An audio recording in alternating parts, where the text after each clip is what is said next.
Hey, what are you doing? Huh. You should not leave your young child alone every day.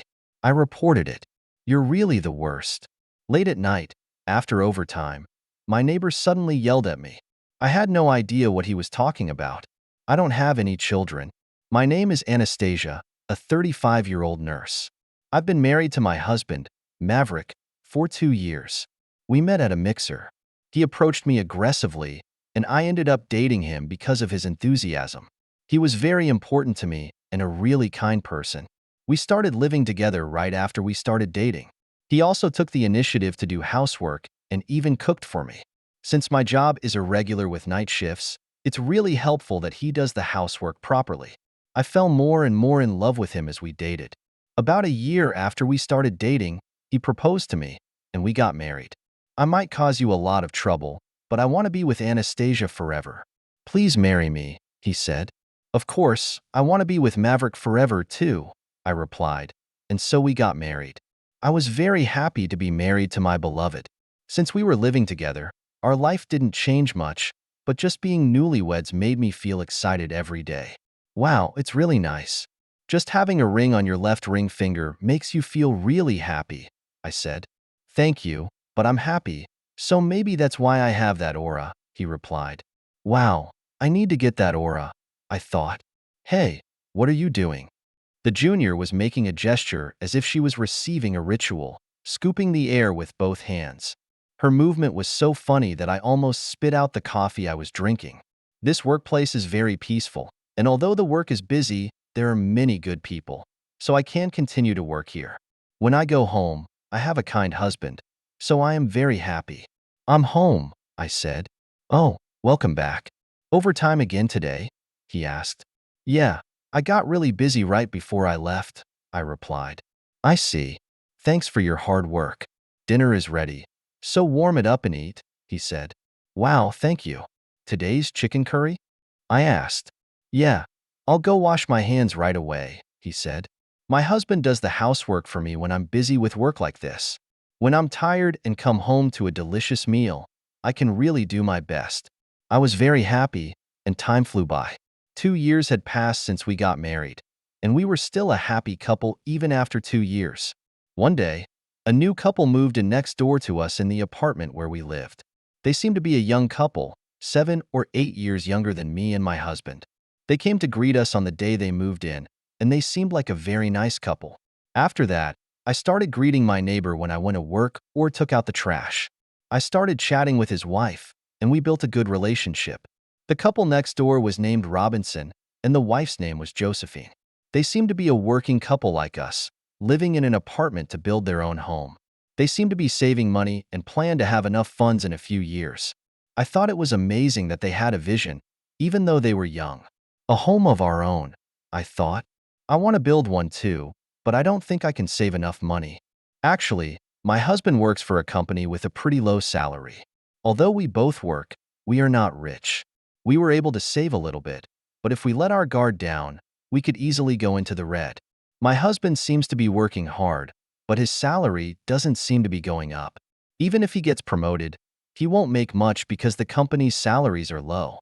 But he doesn't plan to quit because the people he works with are good people. Well, I can understand that feeling, I thought. I can continue to work because the people I work with are kind, and now that I'm earning a lot, and my husband is doing his best with the housework, I have no complaints. I want to continue to live happily with my husband from now on. But in the midst of all this, something unexpected happened. It was one day when I was working late into the night because work was quite busy. When I got home, it was just before the last train, and I arrived home exhausted. But when I tried to enter my house, I was suddenly called out. Hey, what are you doing? Huh, it was Mr. Robinson who lives next door who spoke to me in an angry tone. It was the husband, not the wife. I rarely see him because our commuting times don't overlap.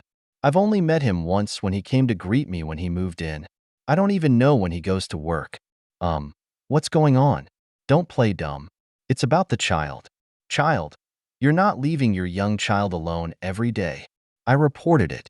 You're really the worst, he said. Late at night, after overtime, my neighbor suddenly yelled at me. I had no idea what he was talking about, but Mr. Robinson was really angry. I don't have any children. What? That lie won't work. I've seen it with my own eyes. A young boy was sitting in front of your entrance, he said. But in front of my house, that's what I'm saying. That's a serious abuse, I replied. Even if you say that, I and my husband don't have any children. So why do I have to be accused of something like this? I thought. Then the door of the next house opened, and Josephine came out. Hey, you're making too much noise. It's midnight, so lower your voice, she said. But it seems that her husband was a little calmer after being warned by Josephine. Am I an ass? Do you really not have any children? I've seen a boy left outside before, so I was a little worried. I thought I shouldn't interfere with your family's affairs, but I've seen it many times, so I was a little worried. Even if it's for education, leaving someone outside like that is abuse, Mr. Robinson said. But we don't have any children. Even though I explained it like that, the Robinsons looked at me with suspicion. What should I do? They don't believe me at all. Anyway, don't do anything else to the child, Mr. Robinson said, and then glared at me before returning home. What on earth is going on? I wondered.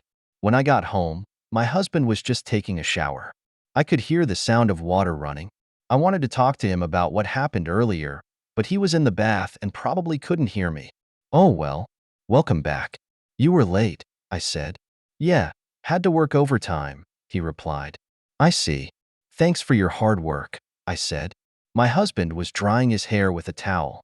I decided to ask him about what happened earlier.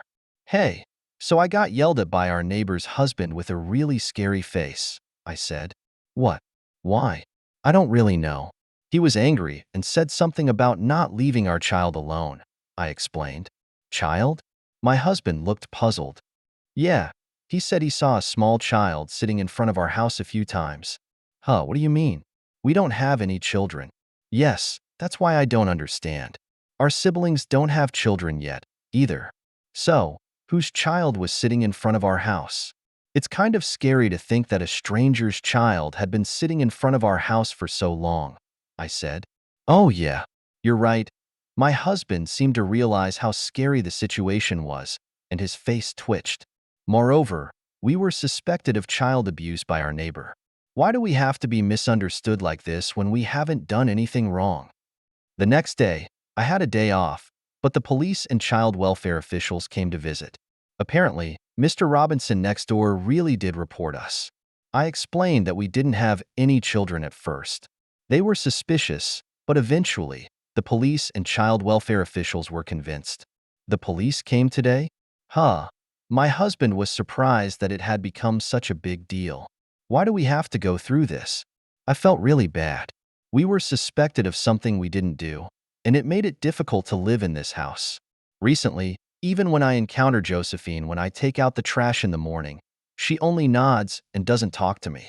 I was living day by day with a lot of frustration in this awkward situation, but then something happened. It was one day when I came home in the morning after working the night shift. Mr. Robinson and his wife came out of their house. I thought it was a bad time to run into them, but it seemed like they were waiting for me. Good morning, Anastasia. Good morning. I'm sorry. Did you work the night shift? They asked. Oh, yeah, but there's something I want to tell you, they said. Huh. The two of them looked very serious, but there was no hostility in their atmosphere towards me, so I invited them into my house to hear them out. I led them to the living room and served them coffee, and the Robinsons apologized to me. I'm really sorry. Huh. We've been suspecting you for a long time, they said. Oh yeah, I guess that was the atmosphere. So, why are you apologizing all of a sudden? I asked. Actually, there was a boy in front of your house last night, too. Just when I came back from work, I couldn't help but talk to the boy. I asked him if he was always being kicked out of this house. He said he comes to play with his mother at this house, but he's not allowed in, Mr. Robinson explained. What do you mean? I didn't understand what he meant at first either. So, I asked him if he lived with his mother and father in this house. Then he shook his head and said that he and his mother live in a different house. That's when I finally understood what he meant, Josephine said. So, my husband is having an affair with a woman with a child and bringing him here, right? I said.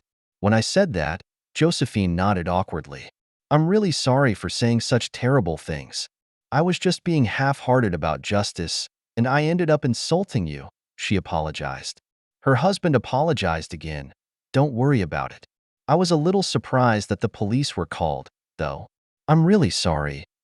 The Robinsons kept apologizing, but my attention had already shifted to my husband's affair. I'm sorry for causing trouble with my husband's selfish actions. I still can't believe it, but if the boy said so, it must be true, I said. I have a request for you, Josephine. Is that okay? I came up with a certain strategy. It was to tell my husband a fake work schedule and rush in on him when he's with his mistress. I had my night shift reduced for the following month's work schedule. Then I told my husband that I had a night shift on a certain weekend. That day was actually a day off, and I was waiting at the Robinsons' house in the afternoon. I went out and killed time in a cafe, and in the evening when Josephine returned from work, I went to the Robinsons' house. Then at night, when I went outside, there was a really small boy in front of the entrance. It seems that my husband had brought a woman into the house. Anastasia, good luck? Okay, I'll go with cheers from the Robinsons. I opened the door and entered the house. I could hear the voices of a man and woman having a vivid conversation from the living room. I held up my smartphone and rushed into the living room. What are you guys doing? Oh my God. Why is Anastasia here? Why do you think so? Why are you fooling around with a strange woman? Naked, this is the child outside. Is that woman's child, right? I asked. When I told you that I was warned by the neighbor, you lied, didn't you? Hear the conversation with the neighbor at that time. You must have known the content because it was a very loud voice. So, you took a shower to pretend you didn't hear it. When you were listening to my story, you were acting because you knew the content, I accused. My husband was struck at the heart of the matter. He remained silent and hung his head. I can't believe it. Not only did you betray me and have an affair, but you also left a small child outside. Well, what else could I do? I couldn't do it if there was a child. I'm disgusted. You guys are worse than monkeys in heat, I said. When I said that, the mistress glared at me. Shut up. It's the one who's being cheated on that's at fault. By the way, that child is Maverick's child, she said. Huh? I got pregnant after you decided to get married. Well, I wasn't interested in getting married yet, and I was okay with it because I was getting child support. Child support? Oh, didn't you know? Maverick acknowledges that child, so he pays child support to me properly, she explained. At that moment, everything made sense to me. You didn't have a low salary. You had less money left over because you were paying child support, I realized. My husband looked awkward. Really, you're the worst. I worked so hard for our married life, I said. I'm sorry, but I care about our married life, too. Why? How much more are you going to make fun of me? He asked. We're getting a divorce, I declared. Wait a minute. I don't want to get divorced. Enough already, but you're not home a lot because of your night shifts and stuff. So, you're responsible too. Don't blame me, he argued.